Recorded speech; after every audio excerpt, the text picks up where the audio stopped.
Tourism. We have with us here Shri Harshvardhan Singhlaji, Chief Coordinator, Chief Coordinator G20, Dr. Arun Kumar Mehta, Chief Secretary, Jammu and Kashmir. Briefly take you through the program for 3rd Tourism Working Group meeting, which is being organized at Srinagar from 22nd May to 24th May. So this is the 3rd Tourism Working Group meeting. We have had 2 meetings before this. The first meeting was at Rann of Kutch, the second meeting at Siliguri.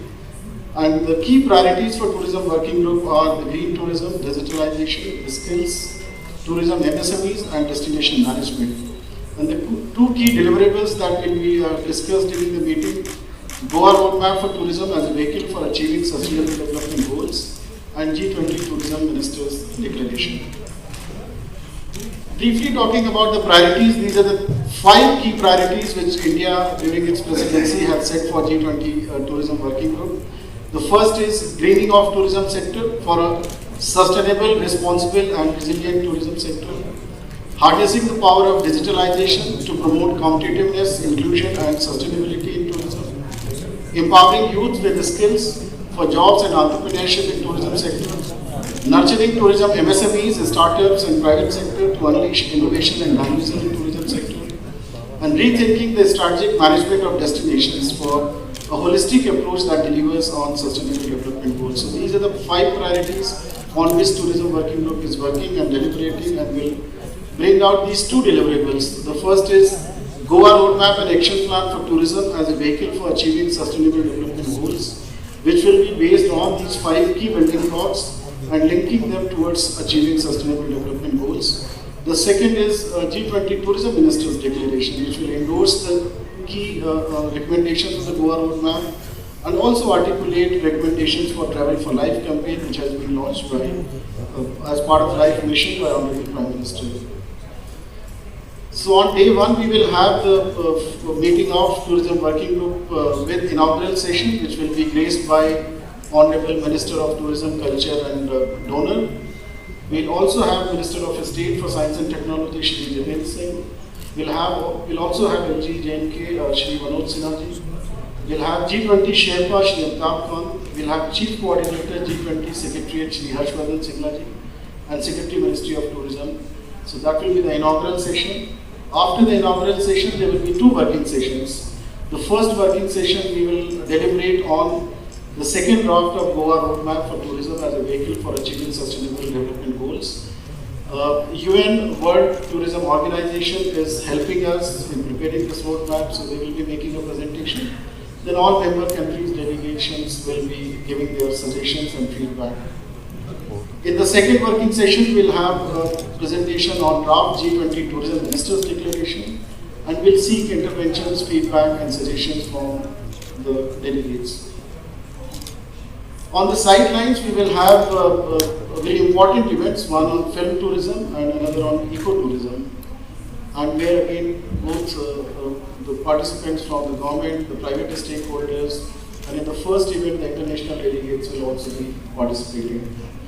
So on the first side event on film tourism for economic growth and cultural preservation, so this will deliberate on the strategies to promote film tourism and see the participation of all the member countries and the delegates. So this also will be addressed by G20 Sherpa, the Minister of Tourism will address it, and we are having Mr. Ram Charan, who's acclaimed actor and who's really brought laurels for the country, and he will be joining us. We'll also unveil a draft national strategy on film tourism, which will be then open for suggestions and feedback from the stakeholders. And there's a panel discussion on the same subject where a number of countries will be participating, so their delegates will be participating in that panel discussion. On the second day, parallel to the Tourism Working Group meeting, we will have this side events focused on Indian industry and the states. They will be participating. So this is about promoting incredible India through film tourism. So there will be 3 sessions in this. The first session will talk about the overall potential of film tourism, how it can be optimized, how we can tap the potential of the film tourism. We'll have J&K putting up a presentation and opportunities. We will have a global perspective on this from Motion Picture Association. We will have industry perspective from Federation of all associations in tourism and hospitality sector. We'll have Secretary Information and Broadcasting sharing the efforts of Government of India through Film Facilitation Office, and we'll have our MOS Science and Technology addressing us. Then there will be state policies and best practices. So we are having the states of J&K, Rajasthan, Gujarat, Madhya Pradesh. They will share their policies on film tourism, and particularly how single window system is helping them promote film tourism, how the incentives are being provided to the producers and the production, and what other support are they providing. So this will help us also draft a national strategy and also understand how can we improve these policies. The third is panel discussion. That's the industry-led panel discussion. So we'll have delegates from Dharma Production, Producers Guild of India, Netflix, and FICCI, PSD Chamber, and other speakers. So they will deliberate on the other aspects of how can we create conditions for growth of film tourism. In the afternoon, the second side event is on ecotourism as a vehicle to achieve sustainable development goal. This also will have two sessions. The first session will talk about the national level scenario. Again, we'll have a presentation on national strategy on ecotourism. What does it provide for? How can we take it forward? How can we implement? We'll also have a presentation on ecotourism guidelines of Environment and Forest Ministry. We'll also address one of the key aspects of developing ecotourism, that is carrying capacity assessment at a national level. How do you address this? And then also looking at how do we encourage private investment in ecotourism. So these are the key speakers in this session. We also have Mr. Praveen Pardeshi, member, Capacity Building Commission. He'll be sharing about his thoughts on capacity building for ecotourism. We'll also have international expert who will talk about how do we develop ecotourism, how other countries are developing ecotourism, what are the lessons for India. And we are launching a Travel for Life program as part of Life Mission, which has been launched by Honorable Prime Minister for involving citizens in climate action and environment. How can simple actions by tourists and tourism business can create a better environment, can make sustainable tourism sustainable. So we've designed a program, we'll be launching it formally on 23rd. We also have Sustainable Tourism Criteria of India, so that toolkit we will be launching for industry and other stakeholders. And finally, it will be addressed by Honorable Minister. The second session on ecotourism again is about best practices both in the government and in the private sector. So we'll have the state of Karnataka talking about how the 24th we have excursion for delegates. They will be going local for looking at some of the tourism offerings in the city. We also have two cultural events. One is the gala dinner, which will be on 22nd, and it's being curated by ICCR and state of and J&K. And the second is on, which is the last day, which is a farewell dinner.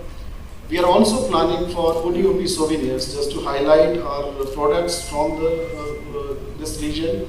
We've identified these products, which are all local, and this will be given to the delegates as souvenirs.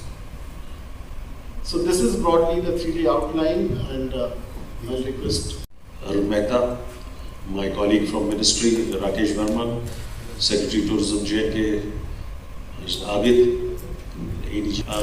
Rakesh has already given you a broad outline of how the flow of events will be. So from that you see that the key deliverables are that the Goa Ministerial Declaration and the Goa Roadmap that we will debate on here, because the final meeting of the G20 tourism ministers will take place in Goa in June, and this is the panel ultimate working group meeting. The fourth meeting will also be in Goa, followed by the ministry. So in that context, this meeting assumes significant importance, because the draft of what will be adopted by the ministers will be finalized at Srinagar. It's also important because this is the only working group meeting that is happening in Srinagar as part of the G20 effort, and we have seen excellent response from all the member countries, from the invitee countries, and from the international organizations. In terms of participation, we have one of the highest numbers that have registered and got accredited to come to attend the working group meeting, compared to the last two that we saw at Ran of Kutch and Siliguri. And Chief Coordinator will tell you because he is seeing the other working group meetings also. So very encouraging attendance, which has really encouraged us to make foolproof and adequate arrangements for the meeting. Also, what you are seeing is that taking the importance of this venue, we are organizing two side events. The themes are film tourism and ecotourism, and the deliverables there that you will see will be that a national strategy on film tourism, the draft will be unveiled, and also on the ecotourism side, you'll see the Travel for Life campaign, which will be also launched, which is in tune with the Mission Life campaign launched by Honorable Prime Minister and UN Secretary General some time back at Kevadia. We are also taking this opportunity to immerse the delegates in local sightseeing, seeing the local arts and crafts, enjoying the local cuisine, and the overall experience and the natural beauty that the state of Jammu and Kashmir has to offer. As parting gifts, we are giving them one district, one product, souvenirs to take back, which are products produced in Jammu and Kashmir. So we welcome the participation of all the delegates from the G20 member countries, the invitee countries, and international organizations to collectively advance the tourism sector globally and to achieve the UN Sustainable Development Goals of 2030. The G20 event at Srinagar presents a unique opportunity to highlight the tourism potential and cultural richness of the region. Thank you. It is to meet friends in the media. As many of you would undoubtedly know, we are now at an approximate halfway point in our presidency of the G20. In the last approximately 6 months, we have completed 118 meetings in 46 different cities across the length and breadth of our country.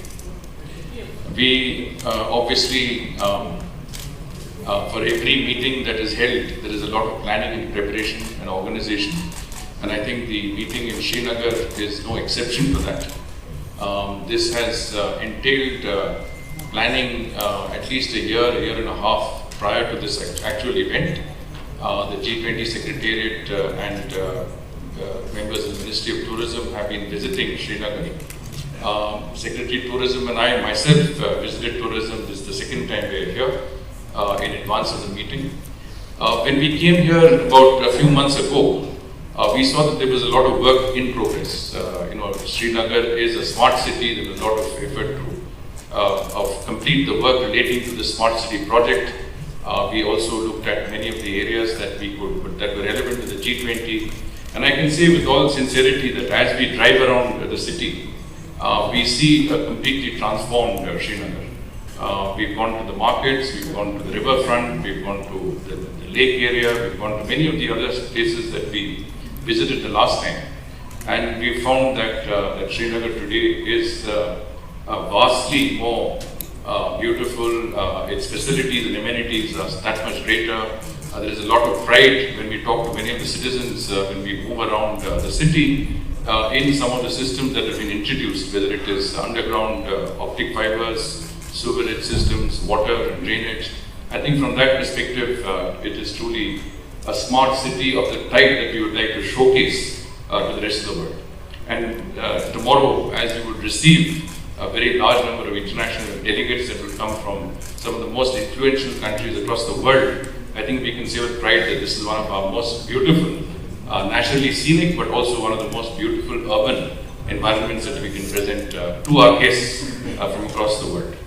Now, one thing that is that Secretary Tourism and Additional Secretary Rakesh Ji has already told you is that the tourism working group is a very specific one. It is actually one of the working groups that is most in line with our objectives to present our rich and diverse cultural identity, to also present to the world our tourism potential. And no other working group does it better than the tourism working group. In the first working group of the tourism engagement, or rather the tourism group, we was in Ran of Kutch in Gujarat, western part of India. The second one was in Darjeeling in West Bengal, in the eastern part of India. The third, of course, which is Srinagar, which is the northern part of India, will present to our tourism representatives from across the world one of the most, as I said, scenic spots in our country, and from the tourism perspective, very, very relevant. But what is more important, I think, is that we have tried to bring in specific elements of tourism, as Secretary mentioned, whether it is sustainable tourism, eco-tourism, adventure tourism, film tourism, what is relevant to J&K, what is relevant to the Union Territory and the people of this place is what is being highlighted in this tourism working group meeting.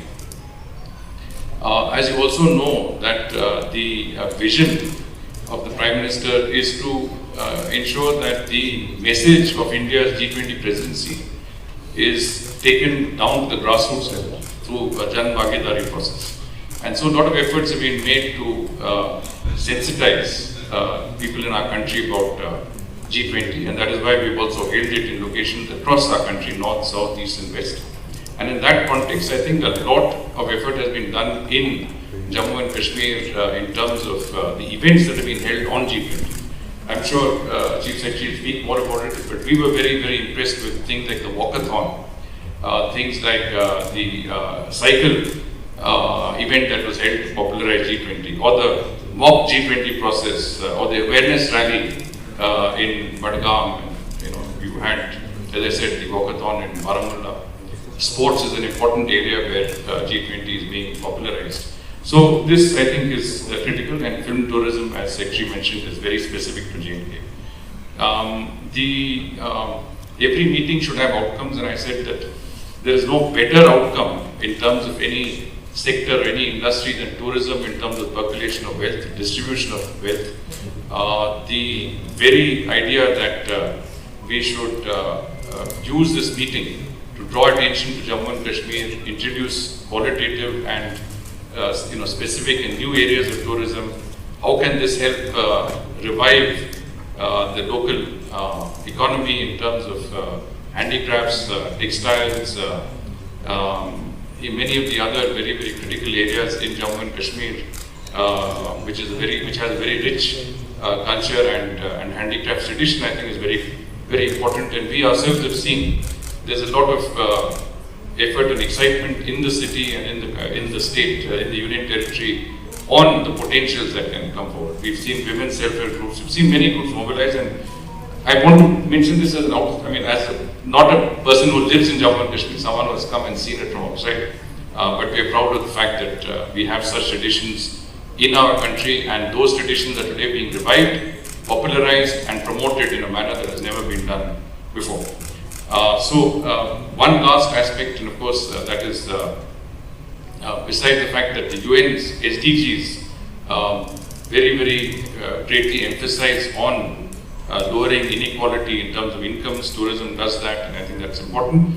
But last but not the least, I want to convey a very, very grateful thanks. You see, every G20 meeting, the role of states and union territories is critical.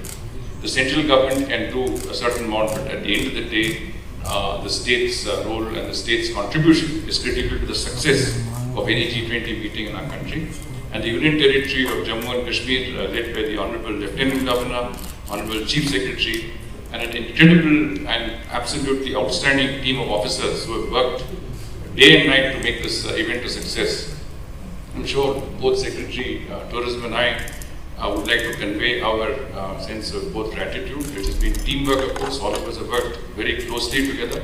But the Union Territory really has gone out of its way, taken it as a matter of pride for the Union Territory, looked at the G20 as an opportunity, and I'm sure if the G20 is the most significant international event we have held in India ever, this will be the most significant event ever in Jammu and Kashmir, and we are all looking forward to that.